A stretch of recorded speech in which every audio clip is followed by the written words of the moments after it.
In this video, we unbox and review this expensive mini indoor RC rock crawler and see if it's worth the money. Do you have a job you hate? Imagine if you could make more money from the comfort of your own home. That was my dream, and it became a reality once I started selling on eBay. And I've now taught hundreds of people my secrets. So just check out the results here from some of my students. So if you're sick of that 9 till 5 and you want to make more money than a doctor from the comfort of your own home, then click on the link down below and I'll show you how. Guys, in this video we have another unboxy boxy. So this is the Panda Hobby Sport Terror. Tetra even. So the packaging really does feel really premium, so if that's got anything to go by, I'm hoping this model is going to be the same. So it's 18th scale, which is about the same size as this. This one here's a 24th. It's got oil dampers, ready to run, 4-wheel drive, 2.4 gigaballer, blah blah blah. If you want to know the full specifications, I'm going to put a link to where you can get the car from and all the techno babble in a link down below. So sometimes people always ask me why I shout so much. Well, if I don't shout and I act a bit more professionally, then this is what the video would come out like. So we're opening the box now. We open the box here and we look inside. We're presented with some really nice foam packaging. We have a mat. We have a box here that probably includes all the transmitter and everything. Here we have the car. We'll have a look at that in a minute. Or we can do it my way.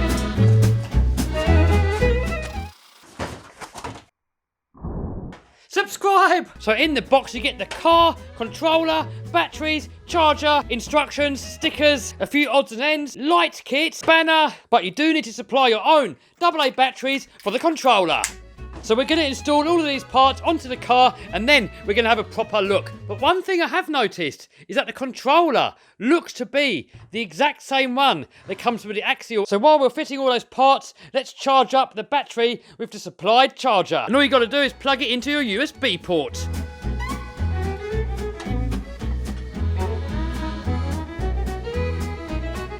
Oh no, I messed up. You're supposed to feed the wire through the body first and then assemble the lights, because now it won't go through. I remember I'd done the exact same thing when I was building a Mini years ago.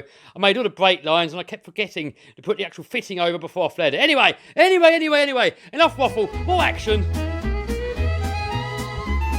Alright, so we've got it all assembled now. We've got the headlights mounted. We've got the centre caps mounted. So while the battery's charging up, let's have a quick look at the car. Up front, we have an axle mounted servo, centre transmission and motor. And this motor actually looks pretty big considering the size of the car. Next up, speed controller and receiver module, and at the back we got the battery. And then looking underneath, we have 2 solid axles and 2 drive shafts going into the centre transmission. So the shocks on this thing are actually oil filled, which is a first from what I've seen anyway. All the other micro indoor crawlers I have, they've all got just normal springs, actually no damping. This is the only one that I've ever seen of this size.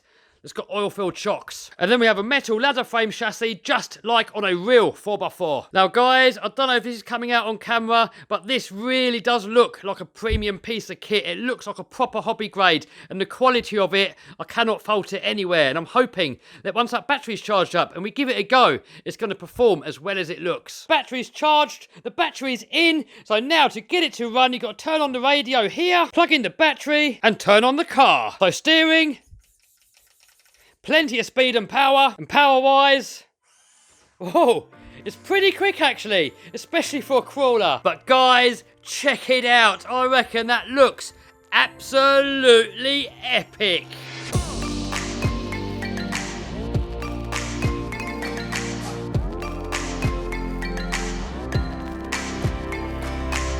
Oh yeah, subscribe and smash the bell. So the steering and the throttle is fully proportional. That means you can steer a little bit and the car steers a little bit. And you steer a lot, the car steers a lot. And some of the cheaper toy grade stuff, it's just all one way or all the other way. And the same on the throttle, look. We can go slow. And we can go fast. And then also, if we have a little look in here, we've got a speed selector. So we've got low speed, medium, and high. But of course, being proportional, even when it's in the high speed mode, you can still pull the trigger a little bit and just go slowly. It just makes it a little bit easier. If you really want to crawl over something really technical, you can just put the sensitivity down. If only we could do that to some of the haters. Apparently it can do a 45-degree side slope and it has a 50-degree climb angle. And later, we're going to find out if it can do that or not. So now, let's build a little track in here, give it a little run, see what it's like compared to some of my other little indoor crawlers, and then we're going to get it on an incline test and see if it can actually do the steepnesses that it says it can.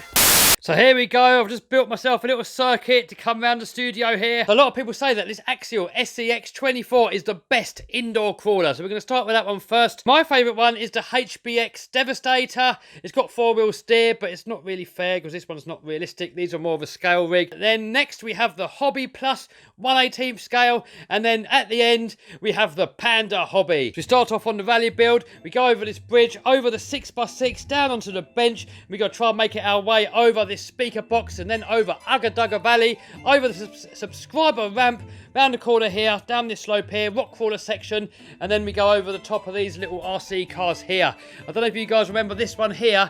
This car here actually made my most popular YouTube video ever. I think it made like 6 or 7 million views. I'm going to put links to that video up there. God knows how, because it's one of the worst videos that I ever filmed. And then, once we've done that, we're going to see how steep we can go up the incline and see if their claims are going to be correct. So here we go. Let's make a start. And I've got to do it one-handed because I'm filming with the other hand. So here we go. And by the way, I've not tried this track yet. I've got no idea if it works or not. There's probably going to be some scenarios where we need a hand of God. This is my first run. So here we go. Loads of control with this car here. Down we go. Oh, we made it straight over that. With that, I'm actually quite surprised. So now we come up to Ugga Dugga Valley. Struggling a little bit there. Oh, and it made it up. It's got the momentum. Oh, no. Can we recover? Oh, no. Can we? Oh. Come on. Yes, we've recovered.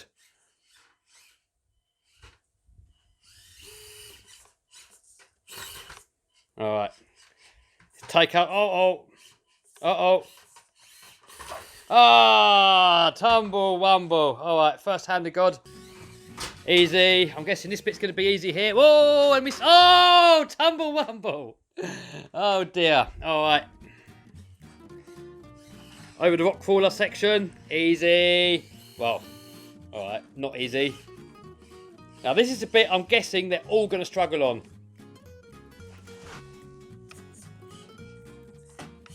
Oh, what's going on here? Oh, we made it up. I'm surprised. It's actually doing better than I thought it would. Oh, no. Momentum. Yes, we made it. I think, oh, this is going to be it here, I think.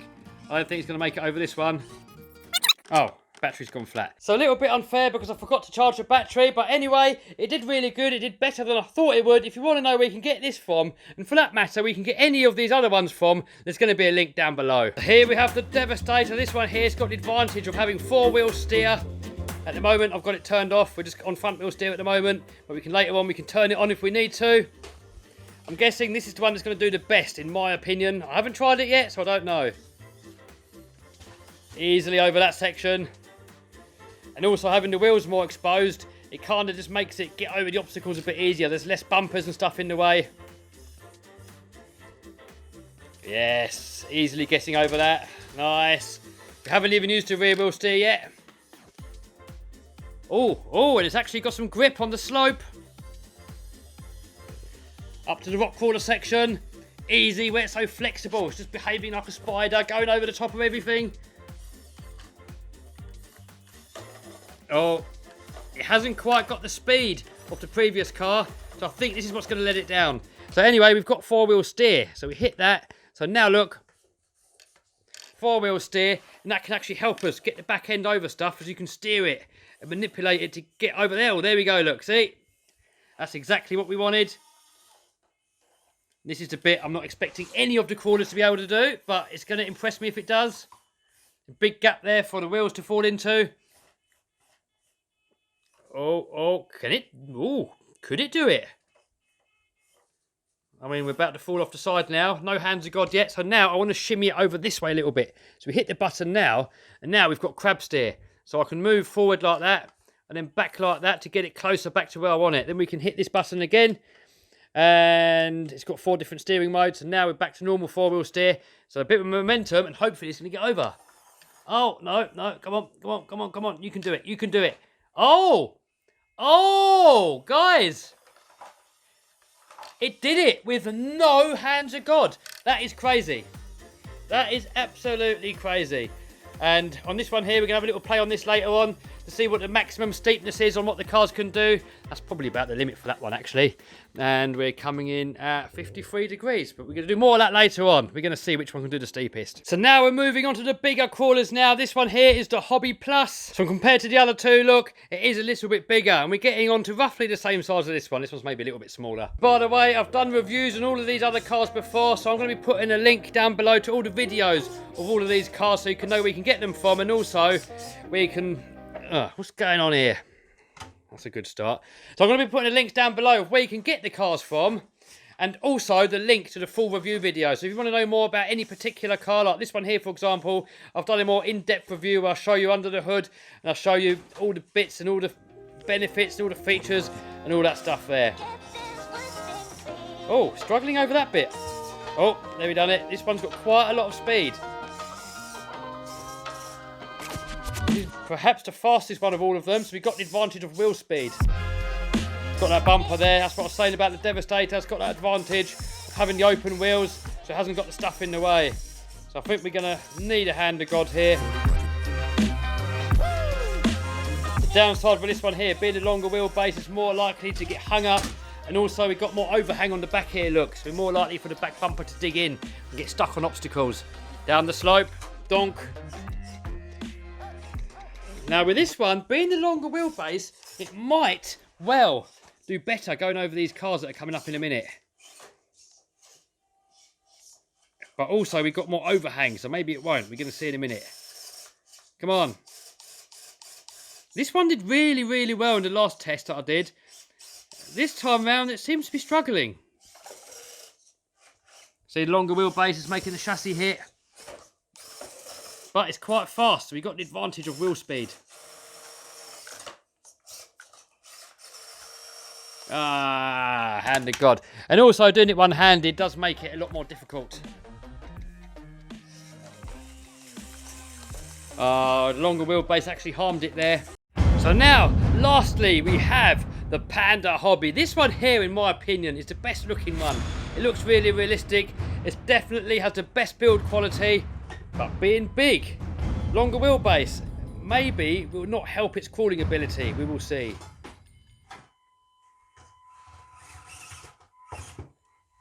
Straight over that. This is my first go, guys. I haven't tested it yet. It's actually got quite a lot of power. Oh no, that was unfortunate. It's going to be interesting to see how it performs on the car crusher section. Alright, here we go. Coming up down the slope. Hey, we slide to the bottom. No big deal. Being the longer wheelbase, this one, it's going to struggle a little bit more, just like the white one before, the Hobby Plus one.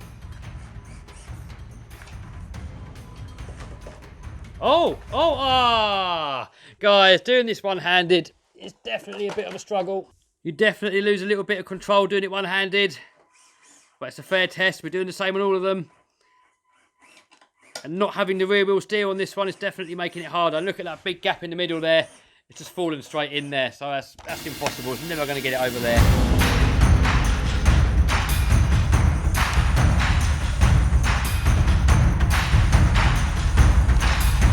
Hey, there we go. All right, let's do the hill climb competition and see if this can do the 50 degrees claimed incline, and also if it can do the claimed 45 degrees side slope angle. So there we go, that's set at 53 degrees. Here we got the hill climb. Oh, and it's going straight up there. So now for the side slope, 45 degrees. Can it do it? Oh, guys, I don't think it can. Maybe a slight little porky there on the side slope angle. I mean, if we lower down the suspension a little bit more, which Doesn't look like you can unless you start cutting springs. I mean, I'm sure you could make it hold a 45 degree with modifications, but out the box, no. Let's see what the maximum is. Let's bring that down a little bit. 42.7. All right, there we go. It can do that. Nearly 43 degrees. It can do that one. Let's see if we can actually drive it on that. Yeah, kinda. We'll give it 42 degrees. We've got a couple of degrees less on the side slope ability, but to make up for it, we've got a bit of extra on the hill climb. So this video's gone on long enough now. I'm not going to bother testing the maximum climbability of these ones. If any of you guys are interested, let me know in the comments down below. And if there's enough people want to see that, I might make a whole video testing all the mini crawlers to see which one can go up the steepest and which one can do the biggest side slope. Also, on this one here, it's got a slight disadvantage because I fitted a FPV camera. So if any of you guys want to see an FPV video, then give me a comment on that down below too. And also, in any case, if there's any other videos you want to see, something that I can do while we're stuck in quarantine, let me know in the comments down below and I'll see what I can do. So is the panda hobby worth the money? In my opinion, yes. Yes, it's a little bit more expensive than some of the other crawlers, but in my opinion, just the overall quality and the build and everything, the looks and how it's presented and just the whole package as a whole, it just seems worth every penny. But that is just my opinion. Everybody's entitled to their opinion. So click on the link down below, have a look at the price, have a look what you get and make up your own mind if you think it's worth the money or not. Performance wise, we're going to give it to the HBX Devastator. Now this one here is obviously not so much of a realistic rig. The Panda is much more of a scale rig, so it all kind of depends what you want. This one here is still my favourite when it comes to outright performance, but when it comes to downright quality and looks, it's got to be for the Panda hobby. But for now, check out one of these other videos.